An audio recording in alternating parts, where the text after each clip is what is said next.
But why Python? There are so many other programming languages, so why should a manager learn Python? There are three main reasons for this. First, Python has a wide variety of usage, from building websites to controlling robots to creating complex business applications and of course for data analysis. Second, it's extremely easy to learn. With its clear, intuitive and almost English-like syntax, it is very popular for beginners.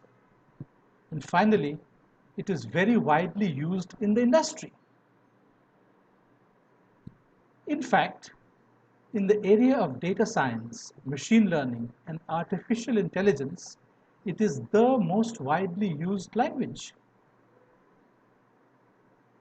Which is why, in our postgraduate program in management at the Praxis Business School, we have made it mandatory for all our students in the MBA program to learn Python, and for which we have published an exclusive textbook which is specially written for students with no prior experience in programming.